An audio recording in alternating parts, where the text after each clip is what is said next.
One.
All right. How is everybody? We're back to being live.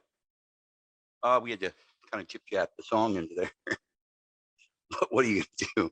At least we had an opening montage today, right? I have my co-host Oliver King. He'll be joining us here in just 1 minute, and then we're going to get into it with Jason DeVore of Authority Zero. Oliver's entered the waiting room. Let's admit him. We'll ask him to unmute, and then we're going to get into it with Jason. What's up, Oliver? We are here. We are live. We are here. We are live streaming to Facebook, man. What's going on, brother? Oh, not much. Just been ripping and running all day with the boy. Nice. Getting stuff done. We got our Christmas tree finally taken down today, and yeah, how that. Oh, you got to get that shit done. You know what I mean? It's important stuff to do. You know, you got a lot more fun putting it up than taking it down, though. You know what I mean? Well, the tree that I have let's just call it what it is. I have an unhealthy obsession with the Grinch, and I have my entire life. My entire Christmas tree is nothing but Grinch ornaments. Nice, dude. I have memorabilia and collectibles galore. My prized part of the collection that I'm starting to do is I'm getting a copy of How the Grinch Stole Christmas, the book, in every language that it's been released in. So far, nice. I have Latin, Yiddish, French, Spanish, English, and I was supposed to get an Italian one, but it ended up being like a coloring book or something. Oh, okay. And well, hey, man. Yeah, it's something. Yeah, I mean, shit, at least it's something different, you know what I mean? I've only read it in one language, and that would be the English language, and I loved it. So, you know, what are you going to do? I don't think I have an obsession with it. I am today I have more of a comic book. I'm more of a comic book guy. DC Comics specifically. I prefer their characters to the Marvel characters, which everyone seems to love these days. But I love those. I mean, those characters are rad too. It's just they're not my favorites. Yeah, you know what I mean? There's definitely a trendiness going on to comics and comic books, especially with Marvel. And sure. part of me is happy about it. Like, I'm glad that I'm ecstatic. It's introduced not only a lot of people to this world, but it like the Marvel movies, whether you're a Marvel or a DC guy, like they're amazing. They're great movies. I've no doubt about it. When they started with Iron Man, you know, they had all these plans, these phase 2s and 3s and 4s and stuff, and they were so far ahead of their time when it came it was crazy to film and cinematography and Hollywood and everything. I mean, it was a ballsy move. It was a ballsy move. It was huge because, you know, I mean, I think it introduced this whole next generation to, you know, the books and things that we read as kids. You know what I mean? Like, right. Those comic books were, they were rad, dude. You know, mm-hmm. And I always found myself, I was always drawn to Superman. I always thought he was, I mean, the fucking guy's unbeatable, basically. See, that's why I don't like him. Like That's why it's everybody doesn't like him. yeah, I don't like know, man. He was he's like, literally unbeatable. Like unless you to got a some good degree. kryptonite. Yeah. Well, let's not forget that Batman has single-handedly defeated the entire Justice League twice. Yeah, it's twice, 2 different times. Yep. And that's why he's my dude. Um, One time the dude just stole his plans and just fucking what's his name? Dude, come on. Oh, anyway, dude, the dude that's like he started like Cro-Magnon Man and he laid on the meteor and like now he's got like he lives forever. He's got just a normal name and I can't think what it is. But he like had a Bane go into the Batcave. So like Bane's going to be breaking into the Batcave. You know what I mean? It was kind of a good story, but kind of bad at the same time. But that's the name that's popping in my head as far as the character you described as Vandal Savage, but I don't. It is Vandal Savage. It absolutely is Vandal Savage. And that dude, he was a motherfucker. You know what I mean? And he about had he about had them all licked, dude. Using Batman's plans. So that was a wild story. I love. I love it. Man? That's Justice League Doom. Yeah, that's the movie, but I'm trying to think of the comic book it came out of, and it's escaping my mind right now. So we're gonna have Jason DeVore here in a couple of minutes. Lead singer, songwriter of Authority Zero. I mean, one of my favorite bands. You know what I mean? So it's an honor to have him. This is second time, third time he's done something for PRF TV actually. Yeah. So if you count the anniversary special and then the first interview we did, this will be the third time that he's done something for us. So he's just a really, really gracious dude, cool as hell. You know what I mean? I talked to him earlier. He was super cool. So and was that? Nope, not quite yet. But I told him to come in 4-ish, whatever he wanted to do.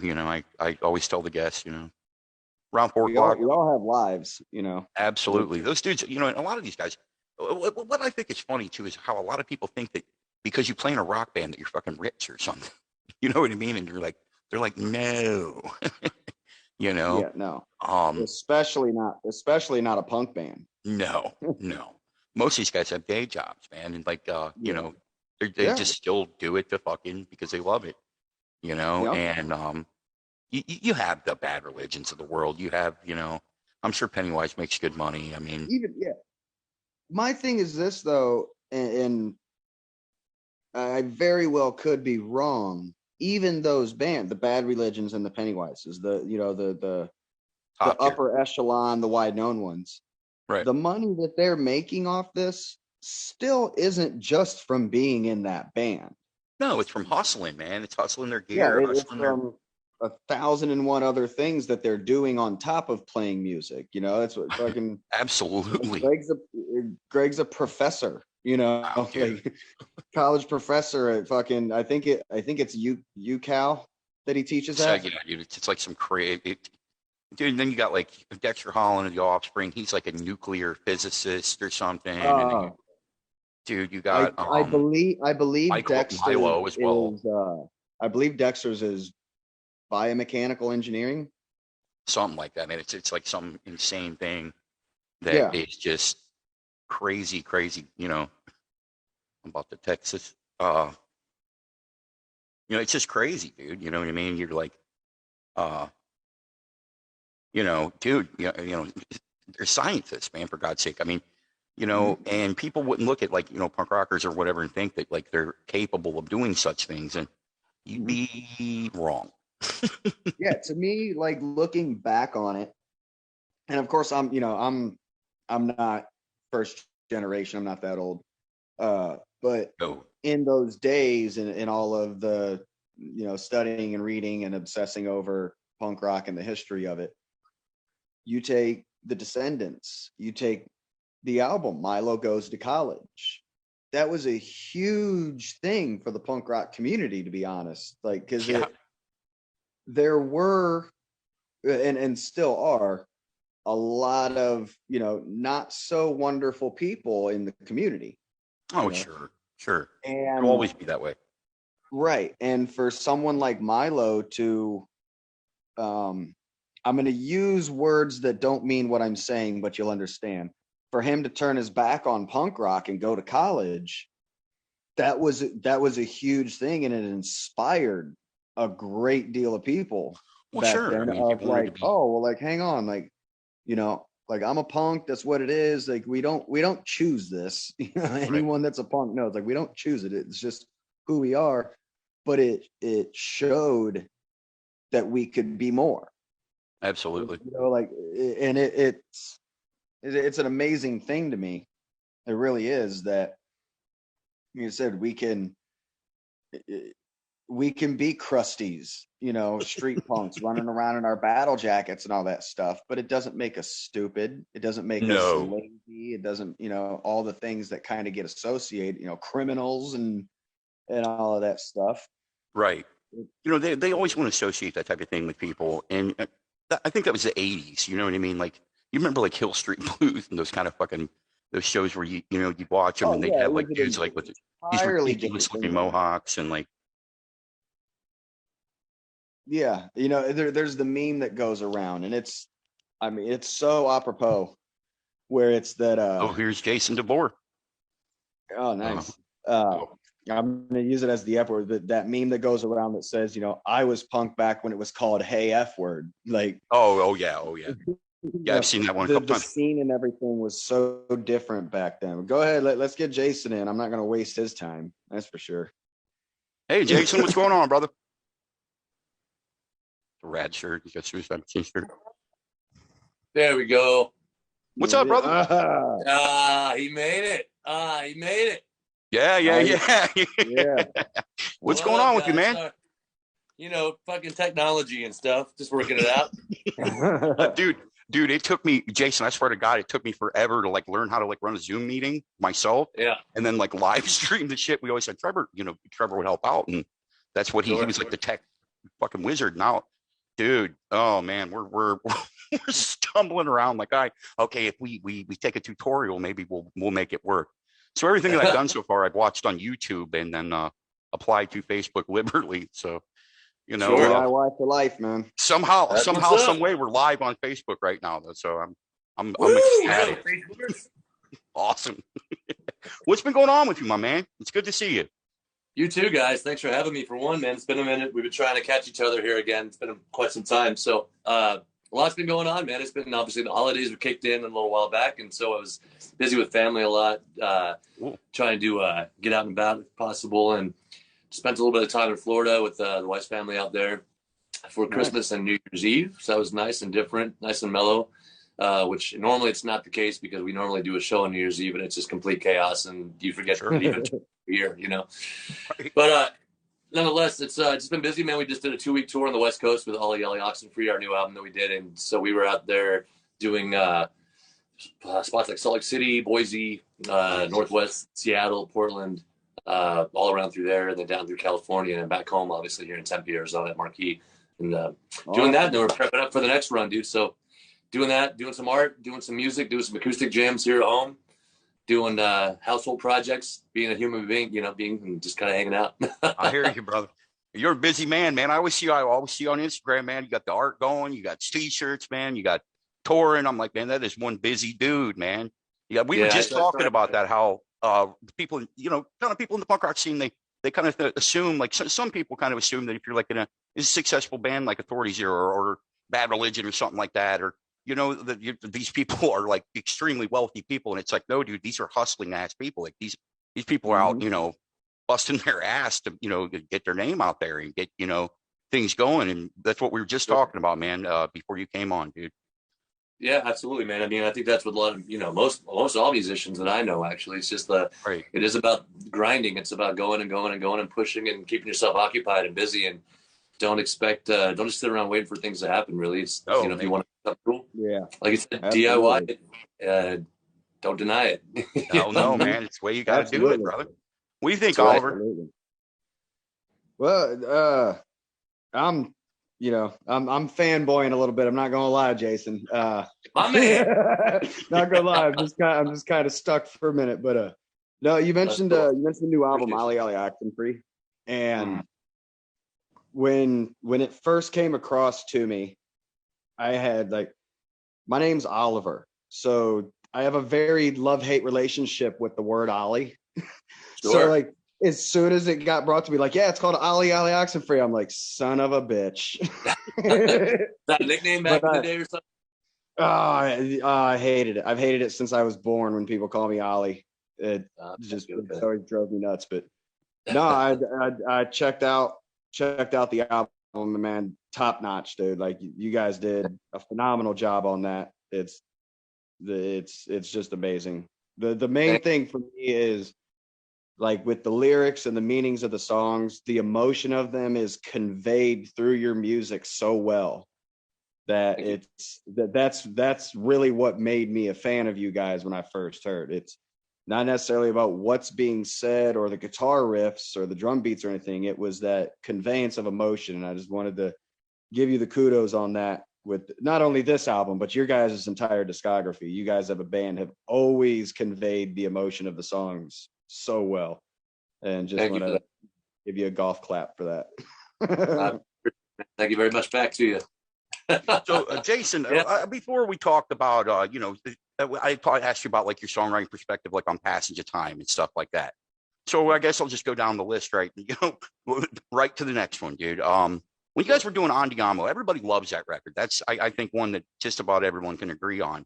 That just one of their favorites. You know, what were you thinking, like, coming out of the success of Passage in Time and going into, like, with Brian Green and, doing Andiamo and like writing songs like Painted Windows or Taking on the World or stuff like that.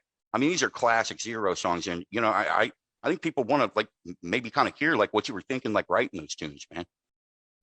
Well, Andiamo, man, it was wild because, like you say, that was after A Passage in Time, and A Passage in Time was one of those records that had already been kind of in the works for about 7 years prior to that. I'm sure you heard that from some of the other guys too. It's a lot of older songs that we just were some of our first original real songs that we feel like we accomplished and written, and that's kind of why they made the cut for an actual full-length album, was because they seemed like more mature, actually fully developed songs rather than some random stuff we just were throwing out. You know what I mean? So that album had a lot of time to develop, and it had a lot of natural youthful honesty to it and angst to it that just came from being a kid and being pissed off at the world and your parents for situations or whatever, or authority figures and what happened.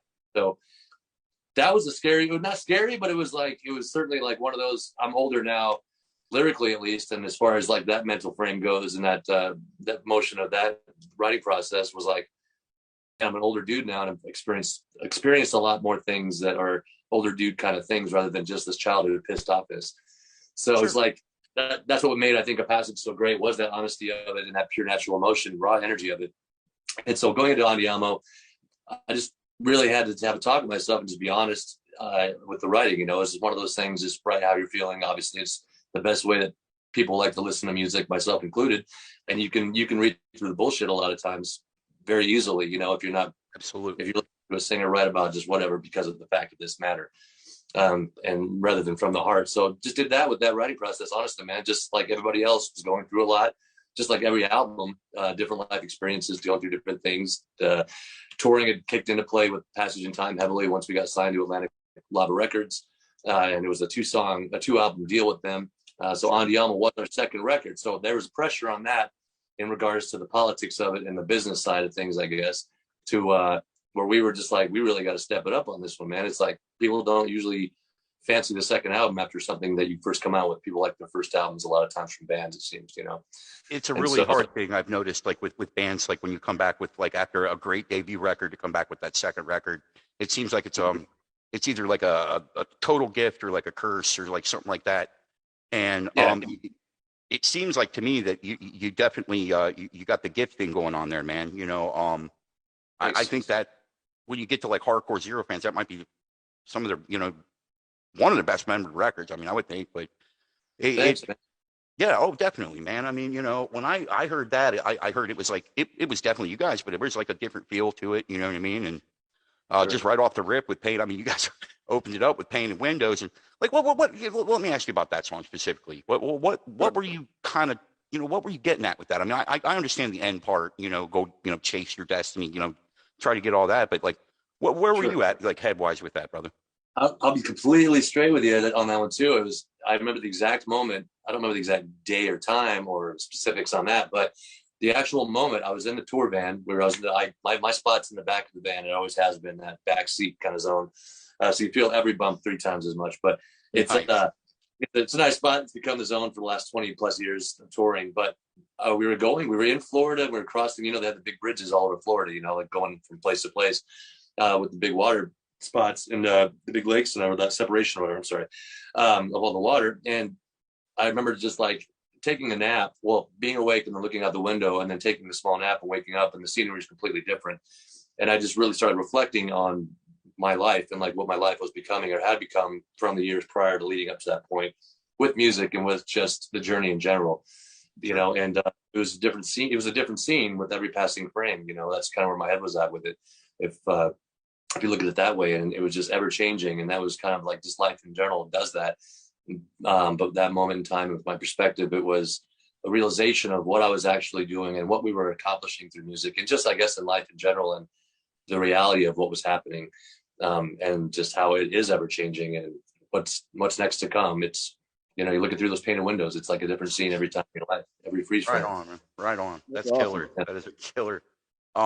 Taking on the world. I mean, it's probably pretty self-explanatory, but where were you at with that? Were you just like, I just want to be successful? I mean, you're not like, like you just wanted to do what you wanted to accomplish, or you know what I mean? Or did you guys feel like you were like actually kind of taking on the world at that point? You know what I mean? There's that, yeah. That's kind of a double. I mean, honestly, a lot of the songs I write personally, and all the songs with Authority lyrically, always have a double meaning to them. It's like a double or triple even. I really am one of those writers to where I don't like demanding people listen to what I say about the way I feel about something, or directing people in a certain direction or otherwise. It's like I want to be the guy that I listened to bands growing up that gave me ability to think and in ways that I might not have thought before, and maybe even give me that sense of hope or possibility in any given situation where it's not a possibility you feel strongly about at the time, and flipping that switch on it and flipping it around to the other side of the coin and saying what else is available and possible. So songs like Taking on the World, that was one. It was like we were out there, we're grinding and grinding and grinding. It was our second record, like you say, and it's like who knows what's in store next, and you feel like you've basically got the world against you. It's like there's a lot of music out there, there's a lot of ever-changing music out there, and people's styles and influences change too, as far as even wanting to hear your music or your band. So you feel like you're really out there breaking your ass, and you're really hoping that people are listening. And with the other side of it, it was just a song really internally. It's about inner turmoil and just the hardships we all individually go through. And that was one personally I felt from myself. I was going through some things, demons and what have you, and had overcome some at the same time, and just reflecting on those as well and intertwining that with the message. Absolutely. Right on. What do you think, Oliver? What There's something in my head actually as you were talking, and then especially in the aspect of getting older. Do you ever, when you're trying to write something or come up with an idea, do you ever have to fight with yourself to not like phone it in?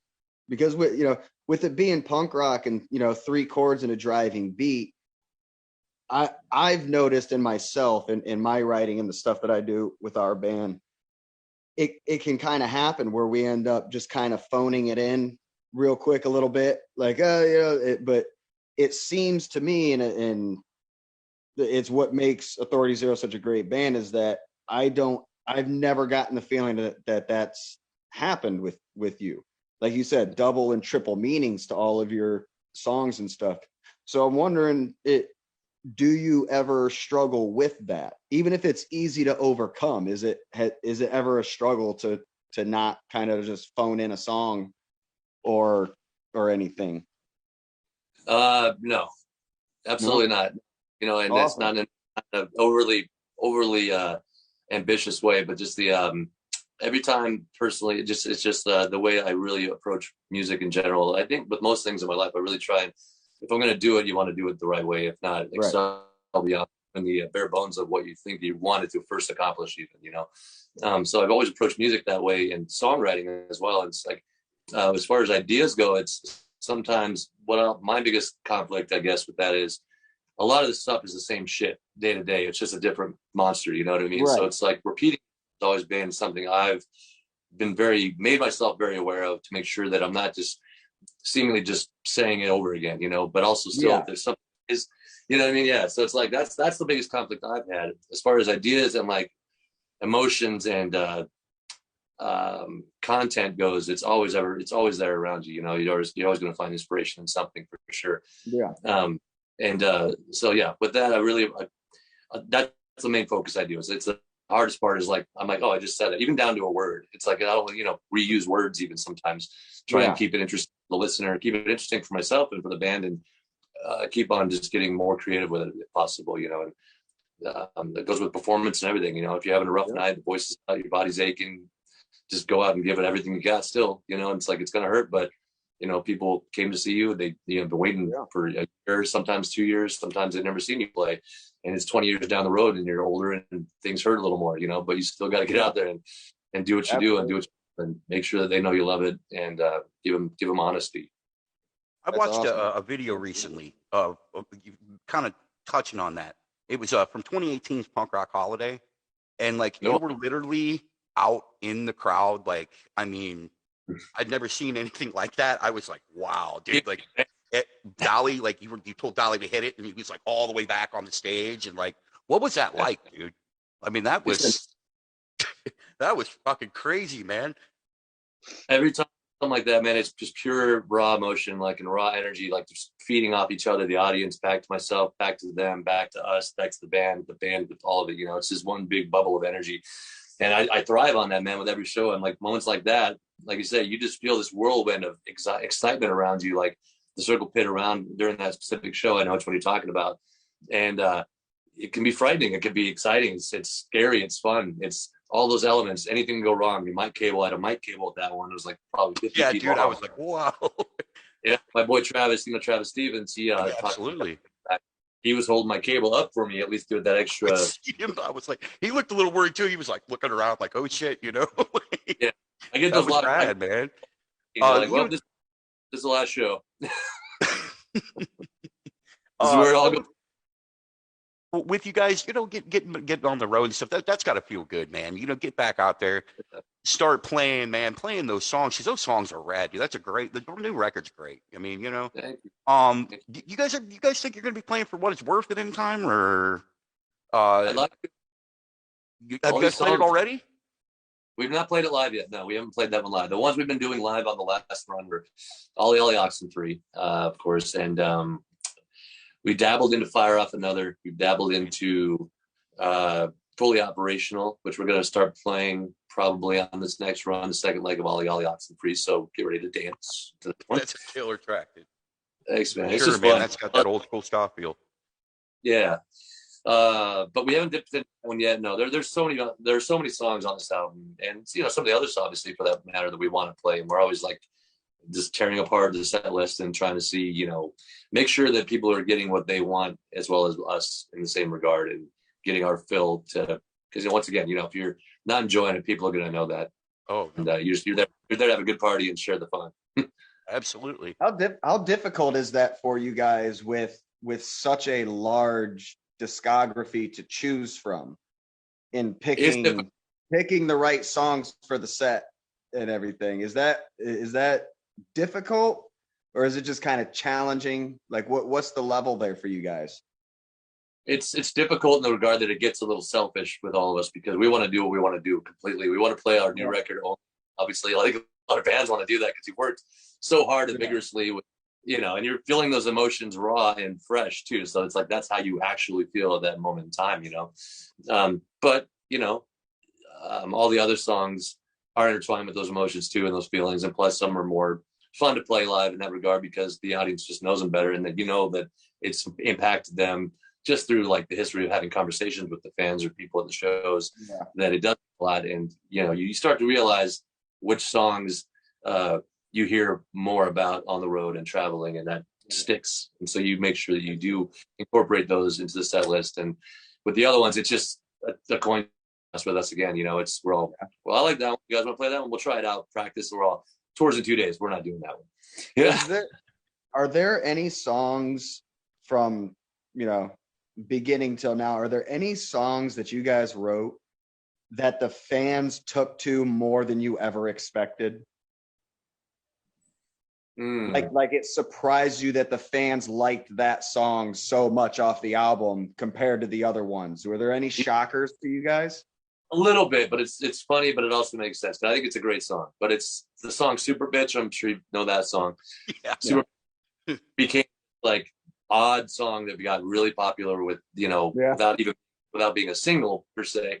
And it just put on. It's fun because I think it's a story. It's not even, you know, verse chorus. It's like, here's an actual story front to back about this relationship that went completely south. Here comes your buddies. It's going to be all right. Fuck that situation. So everybody has that in their life, you know, I think, and I think people embrace that concept of it. But what's weirdest to me is that all the girls are the ones that are always screaming that song to play live when we're on stage. Like I even said it. We were on the last tour. We were in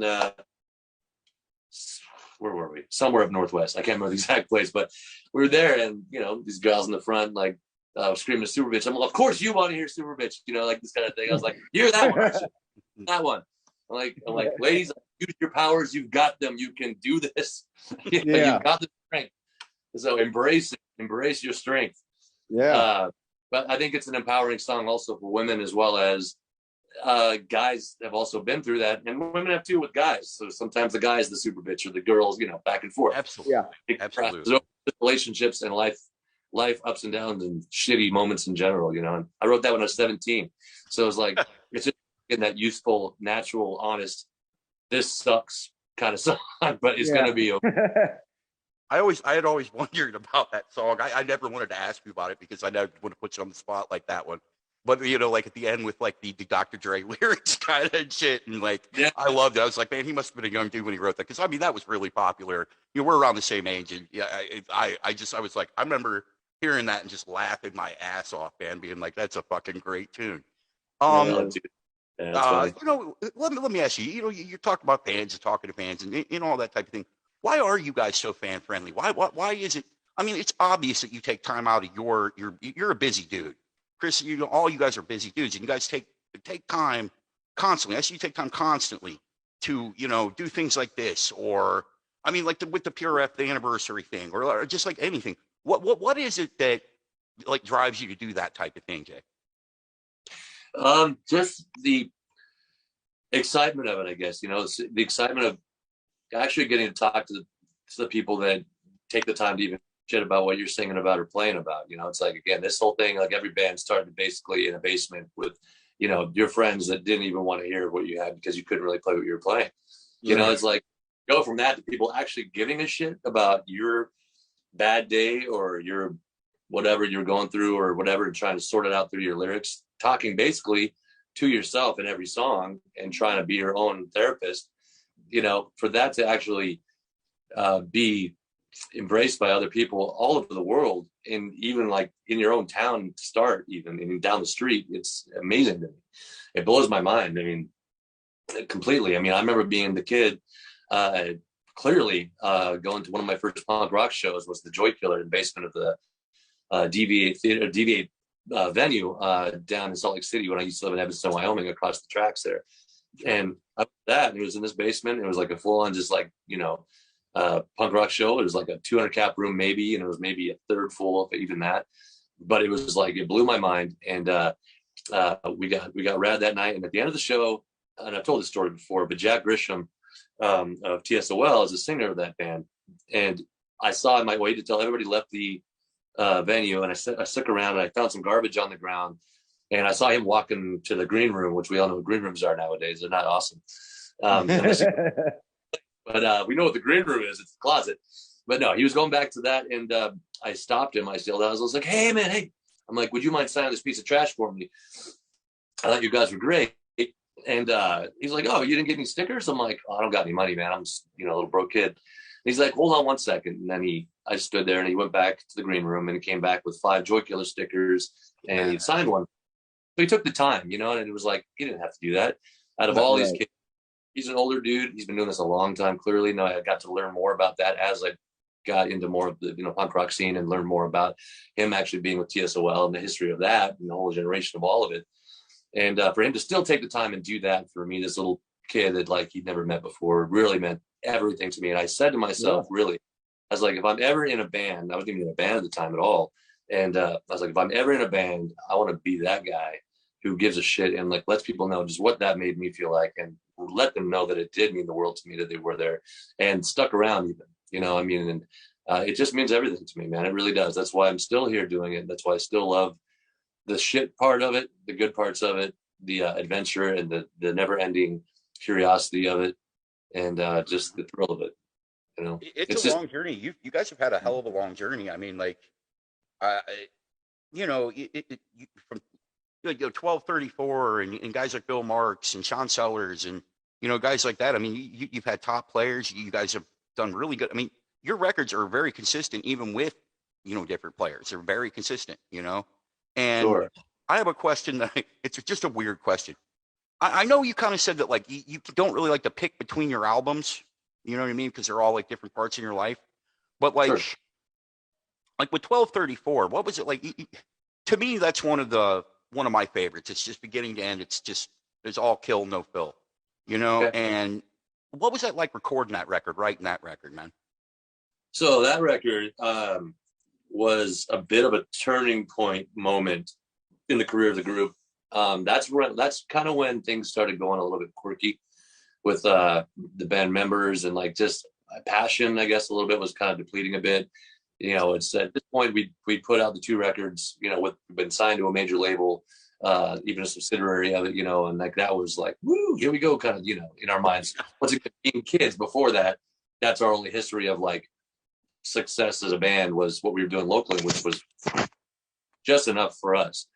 Then going to that next step of what was in store and doing all that, and then we got dropped from Lava Atlantic Records because Andiamo didn't sell 1 million copies like major label expect or whatever. It did well, but it wasn't what they expected as a major label. Right. And so we were back to completely indie again, which was totally great and fine. But we were like, where do we go now?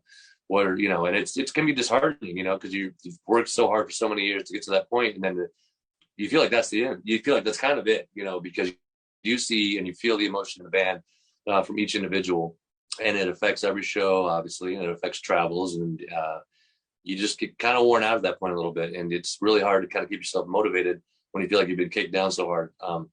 So with that, back to the point, you started feeling that within the group, and it was almost like let's just keep the faith kind of thing, and it was a bit of a darker album. I think even with the artwork, that was like a different direction as far as emotions go. And that might be where a lot of that intensity you're talking about, Bangarang from front to back, kind of came from. It was just like pissed off, more also, because of those different, the new position we were in after that. It was also, but because of that, as I've always tried to do, take a negative and turn it into a driving positive force. Sure. And create something good out of it. And I think that's what we did with that album. Honestly, that's where my head was at. What does 1234 mean? Like biography. Or journal. Go ahead. Right. Oh, no, I'm sorry, Jason. I didn't mean to cut you off. You're fine. Chatterbox. What did 1230 like? What does 1234 like? I guess I could have went to Google and looked it up, but I figured I'd rather ask you instead. Yeah. Like what? I mean, obviously it's a time. We all get that, but like, what does that mean? Like 1234. So I don't even know if that's online, to be honest with you, but it's completely about synchronicity, good and bad, right direction, wrong path, decision making, this and the other thing, because the idea stemmed from when we were out in Burbank, California, recording A Passage in Time with Dave Jordan out there. Everything was going really, really great for the band. Like I said, we'd just gotten this record deal, and we're in this we're at an apartment out in California. We're recording this fucking cool album. We're gonna make a full length.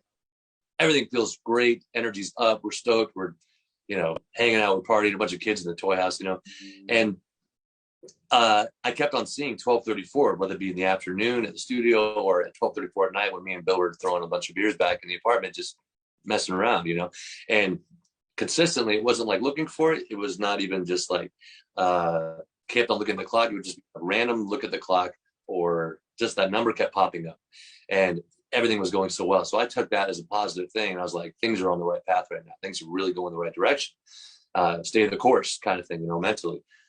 And that was during a passage, and then shortly thereafter, it started kind of dwindling away. I wasn't seeing it as much, and that's the honest truth. I started not seeing it as consistently as I was before.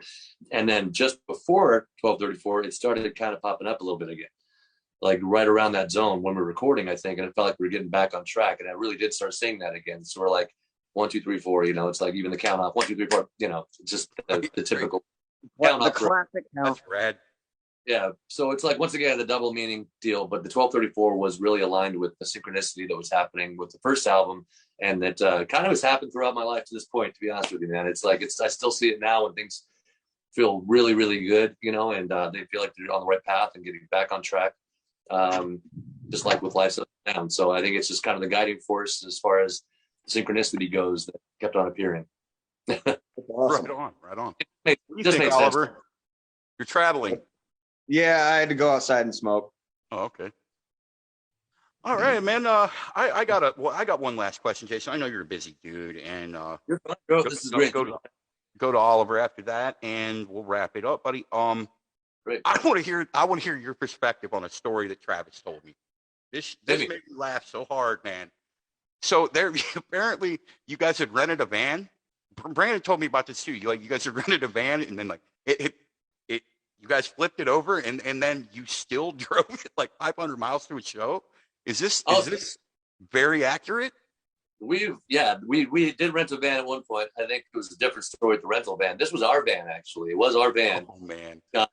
It's after we had gotten, I'm trying to think. I think it was after we had gotten robbed. I think it's after our van and trailer got stolen and all of our equipment in it in San Antonio. And that was the same tour. I'm pretty sure.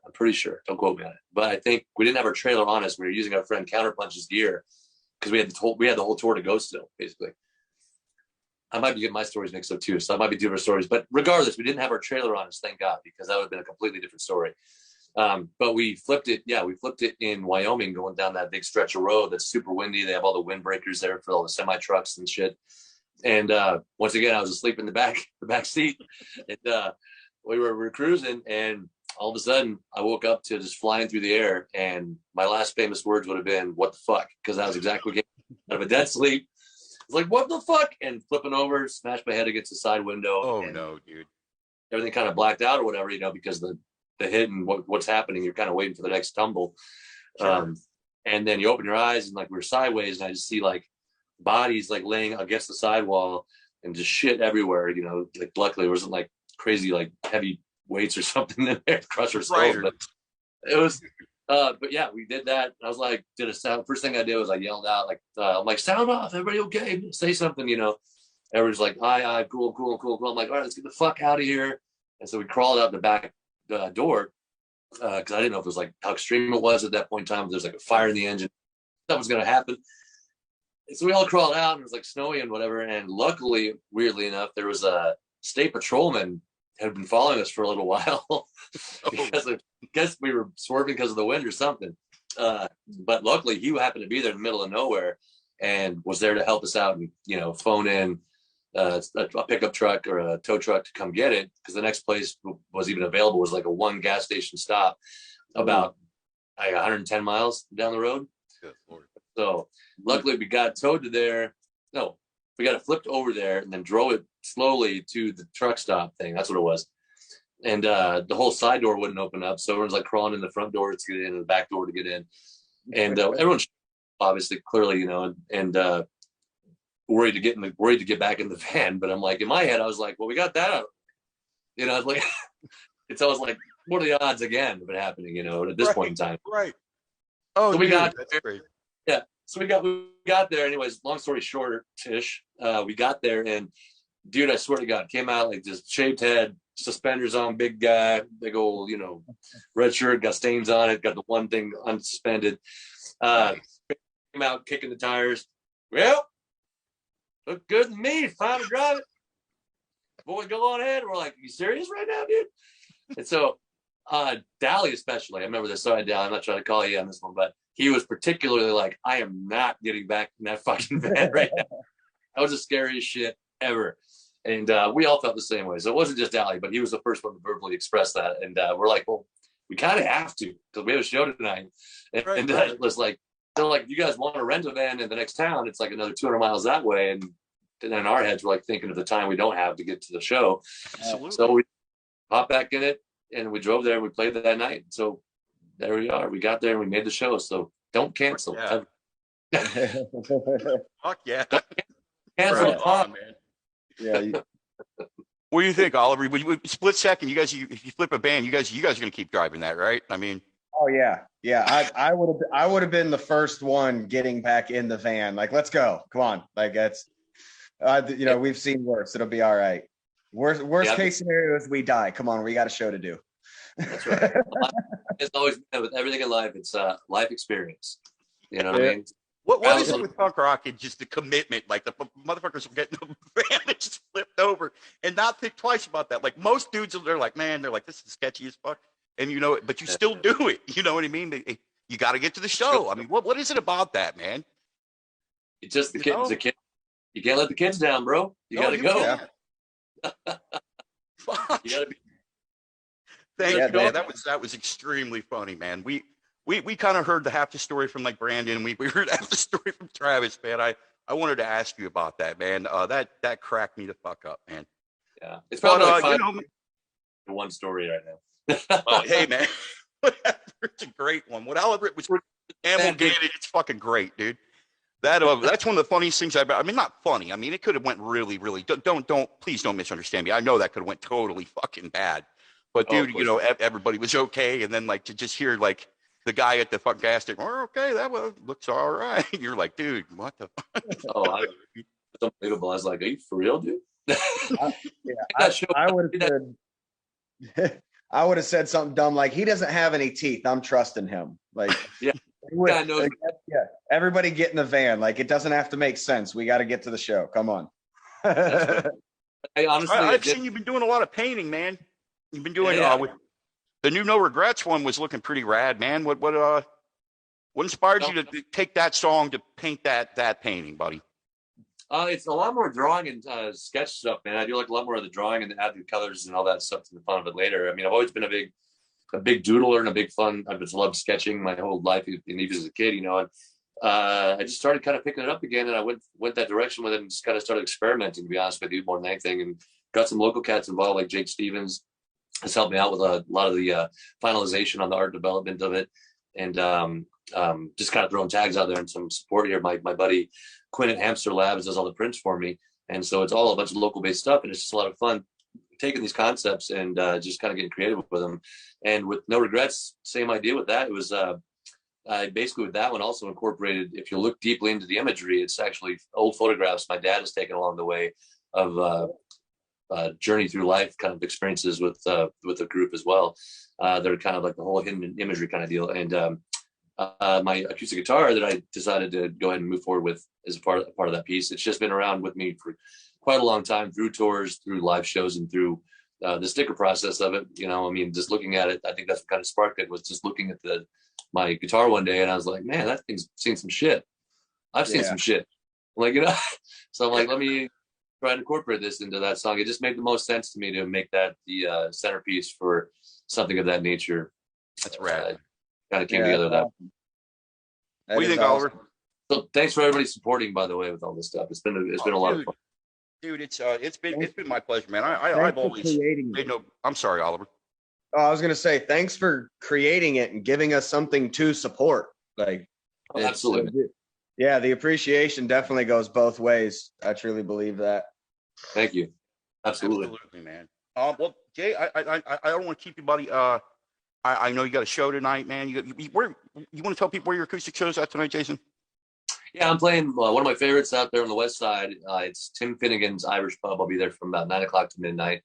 And it's my first show back out on the west side since 2022, which has only been about 7 days or whatever. But Yeah. I'm really excited out there, and I think that people haven't been to a show in that zone of the town in a while either that have been to the shows out there. So I'm really looking forward to playing. So if you're on that side of town, come on out. It's a free show. I think it's 21 plus Irish Pub, but it is a restaurant, so maybe double check on that. I can't recall. But yeah, so that'll be fun. Cool, man. Yeah. Hey, I wanted to thank you personally again for the thing with the PRF anniversary and just for everything you've done to support PRF TV, man. I wanted to say thank you from me personally, and I appreciate your time again today, man. And I can't thank you enough. I want you to have a great evening, man. Do a great show, and hopefully talk again soon, brother. Absolutely, bro. Both for having me on and taking well, man. And thank you guys all for the support out there that have been listening throughout the years and still being here. Absolutely, brother. Hey, take care of yourself, Jason. It was great, man. Great to talk to you again, man. You the same. Cheers, guys. Take care. All right. Cheers, brother. Cheers. All right. And that was the man, Jason DeVore from Authority Zero, bro. That dude just exudes positivity, man. The dude is just even through the screens, I completely agree. Like that's you can just tell. Like I said, like that is just a good dude all the way around. Absolutely, man. He's done like I said earlier, man. He's done so much to help us out, and he's been down since day one. So it's been great to to just know the dude and be able to talk to him. And dude, he's a funny dude when he starts telling stories too. Man. You're like, damn, dude, like some of the shit they went through on the road is just insane, man. And you got to give him credit for hanging in there. And we're like 26 years into Authority Zero, and they had one of the best albums of the year. I mean, yeah. I mean, what? Just straight killing it. They are killing it, man. They're killing it hard fucking core. Well, brother, you want to stay on for a little while? You got stuff you got to do, my man. I got some stuff I got to do. I'll hit you up if I get a little free time. Pop in on the podcast and we'll see what's going on. All right, my man. This is Oliver King of Split Second, guitarist extraordinaire, and my co-host, and we had a lot of fun. And fucking keep it cool and keep it punk rock, man. So, all right, man. Thank you, brother. I appreciate your time, man. Yep. So we'll boot the screen sharing up so I can take a quick break before Sean Sellers comes on, and we will be doing that ourselves apparently. So let's boot up some Good Riddance. Or you know what, dude? I have to. I just have to. I'm sorry. I have to go to some Authority Zero, man. We're gonna. Holy Christ! What the hell's going on there, man? It's like the Zoom meeting got posted in the YouTube bar somehow. I'm a idiot when it comes to technology. I think I even had a text message from my phone come up on the screen during the interview, which could have been somebody just trying to get me to laugh. I'm not quite sure. So here we go, and here is Authority Zero. We're going to do When We Rule the World, and we'll be back with Sean Sellers here shortly. PRF TV. And now we're into the hour 2 of PRF TV. We're back live, and we're back loud, and we're back big. So I hope everyone's enjoying themselves. You should check out Riverside FM. It's your new online recording studio. You can say goodbye to technical problems. And here's Authority Zero with When We Rule the World.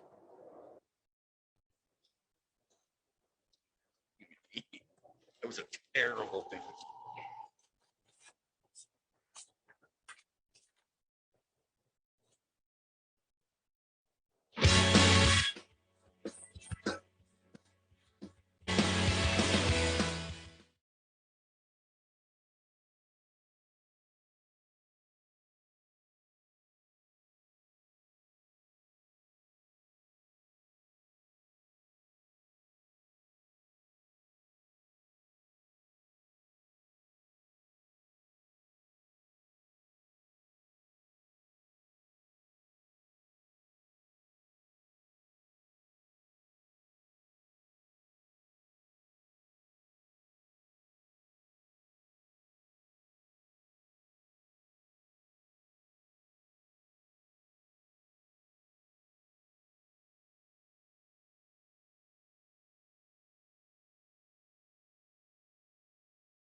we go.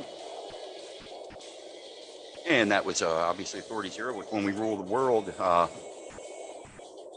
What a great interview with Jason DeVore, man. That was every time I get to talk to that guy, I'm not even like, I'm psyched, man. It's rad. So, you know, thank you, Jason. Thank you, the guys on Authority Zero.